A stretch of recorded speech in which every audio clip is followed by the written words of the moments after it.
All living cells have many metabolic reactions going on inside them. For example, the reactions of respirations provide energy for the cell. Metabolic reactions often produce other substances as well, which the cells do not need. Some of these substances may be toxic, so they must be removed. For example, respirations provides energy but also water and carbon dioxide. Animal cells need their energy and may be able to make use of water. Respirations provides energy but also water and carbon dioxide. Animal cells need the energy and may be able to make use of the water. But they do not need the carbon dioxide. The carbon dioxide is a waste product. In mammals, the carbon dioxide from respirations is excreted from the lungs. If it were allowed to remain in the body, it wouldn't be toxic to cells. Carbon dioxide dissolves to form a weak acid which will lower the pH of cells and the blood. The way in which carbon dioxide is removed from cells and then removed from the body is the ability of the lungs. It's called excretion. Plants are living things, so they also excrete waste materials.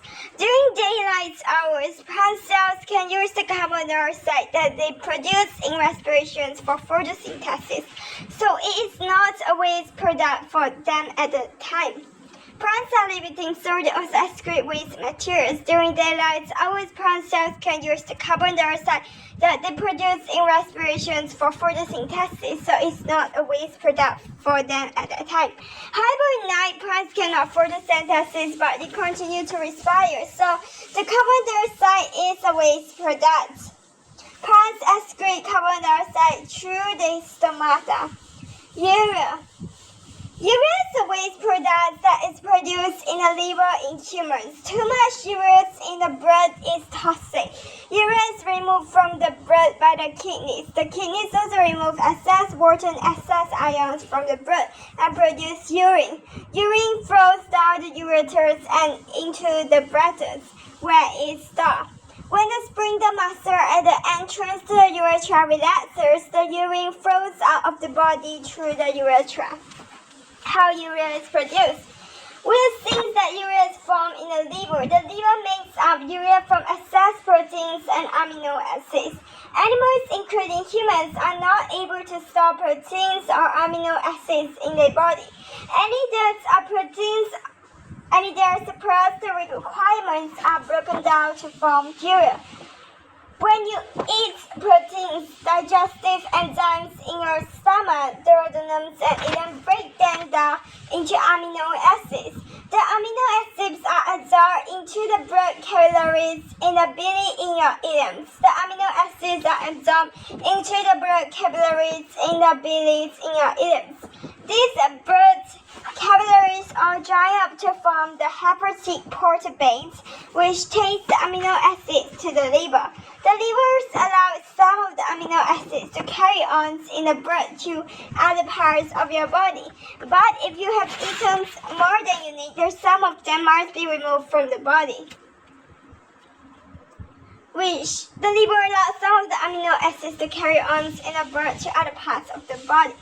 It would be very wasteful to excrete the extra amino acids just as they are. They contain energy which, if it is not needed straight away, might be needed later. So, enzymes in the liver break out each amino acid molecule. The parts containing the energy can turn to carbohydrates and store. The rest, which is the part that contains nitrogen, is turned into urea. The process is called deamination.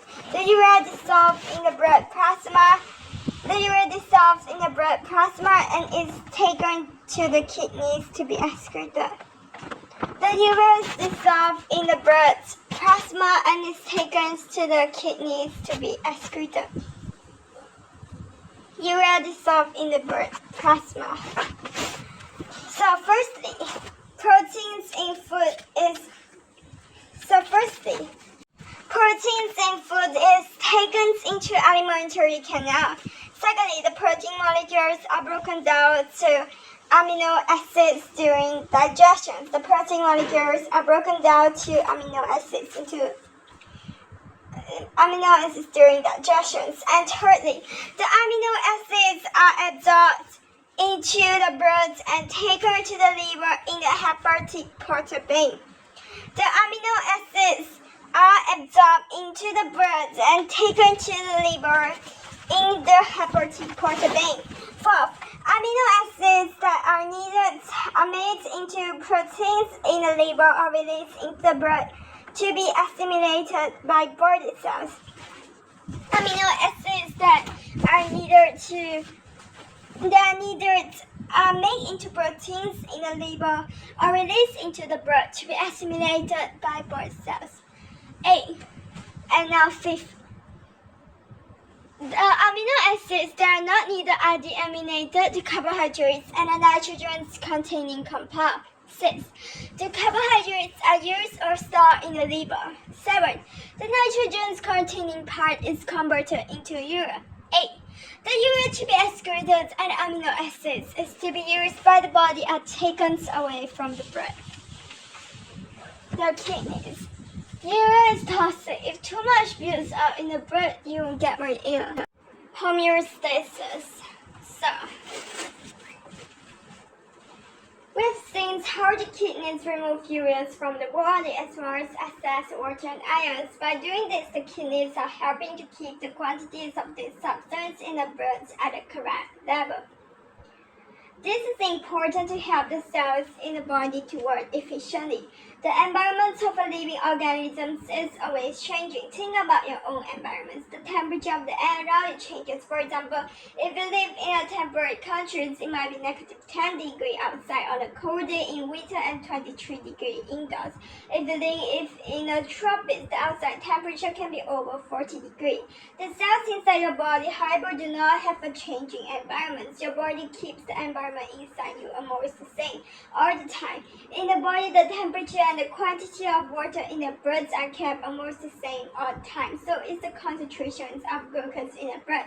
Keeping this internal environment constant is called homeostasis. Homeostasis helps your cells to work as efficiently as possible. Keeping a constant temperature of around 27 degrees helps enzymes to work at an optimal rate. Keeping a constant amount of water means that your cells are not damaged by absorbing or losing too much water by osmosis. Keeping a constant concentration of glucose means that there is always enough fuel for respiration. Controlling blood glucose concentrations. The control of the concentrations of glucose in the blood is a very important part of homeostasis. Cells need a steady supply of glucose to allow them to respire. Without this, they cannot release the energy they need. Cells need a steady supply of glucose to allow them to respire. Without this, they cannot release the energy they need. Brain cells are especially dependent on glucose for respiration, and they die quite quickly if they are deprived of it. On the other hand, too much glucose in the blood is not good. Either it can cause water to move out of cells and into the blood by osmosis. They leave the cells with too little water for them to carry out the normal metabolic process. Blood glucose concentrations is controlled by hormones secreted by the pancreas. If the blood glucose concentrations get too high, for example, after you have eaten a meal with a lot of sugar in it, the pancreas secretes a hormone called insulin. Insulin reduces the concentrations of glucose in the blood. The pancreas is 2 glands in one. Most of it is an ordinary gland. Before that, it makes pancreatic juice which flows along the pancreatic ducts into the duodenum. Scattered through the pancreas, however, are groups of cells called islets because they look like little islands among a sea of all other cells. So, most of it is an ordinary gland. Before that, it makes pancreatic juice, which flows along the pancreatic ducts into the duodenum. And then another one is islets. These cells do not make pancreatic juice. They make 2 hormones, insulin and glucagon, glucagon. These hormones help the liver to control the amount of glucose in the blood. As well, since insulin has the effect of lowering blood glucose concentration. Glucagon does the opposite. If you eat a meal that provides a lot of glucose, the concentrations of glucose in the blood goes up. The ISLTs in the pancreas detect this and secretes insulin into blood. When insulin reaches the liver, it causes the liver to absorb glucose from the blood. Some is used for respirations, but some is converted into insoluble polysaccharide glycogen. This is stored in the liver. If the blood glucose concentrations falls too low, the pancreas secretes glucagon. This causes liver cells to break down glycogens to glucose and release it into the blood. Negative feedback and set point. In practice, our blood glucose concentrations does not stay absolutely constant. Our normal concentration is somewhere between 0.8 and 1.1 mg per cm cubes of blood, as we have around 5 cm cubes of blood in our body. This means we usually have a minimum of 4 grams of glucose circulating in the bloodstreams at any one time. This range of normal values is called the set point for the blood glucose concentrations. The pancreas and liver work together to try to keep the values within this range. Various things can push the blood concentrations above or below its set point. For example, you might eat a lot of sweets or ice cream, filling your blood with sugars that absorb from the items. Your blood glucose levels can rise well above the set point. Alternatively, you might forget to eat breakfast and then do some energetic sport in the morning. By lunchtime, your blood glucose concentrations can have fallen below the set point. So, firstly, liver cells use some glucose in respirations and store some. If there is high levels of blood glucose, the pancreas insulin is secreted. Then secondly, liver cells use some glucose in respirations and store some glucose as glycogen. Then the blood glucose concentration falls, becomes normal levels of blood glucose. However, if there is low levels of blood glucose, glucagon is secreted. The liver breaks down glycogens into glucose. Then glucose is released from the liver into the blood and the blood glucose concentration rise. So there is normal levels of blood glucose. In either case, cells in the pancreas detect that the blood glucose concentrations is outside. Cells in the pancreas detect that the blood glucose concentrations is outside its normal limits. If it's gone too high, it secretes insulin. If it has fallen too low, it secretes glucagon. The secretions of insulin causes the liver to absorb glucose from blood, which reduces its concentration. The liver can use out some of this glucose in respirations, breaking it down to carbon dioxide and water. It can also change some of it to glycogens, linking many glucose molecules together into long chains to make glycogen molecules. This can be stored in the liver cells. The secretions of glucagens cause the liver to break down its glycogen stars. The glucose molecules that produce move out of the liver and into the blood, increasing the blood glucose concentration so that it goes back towards normal.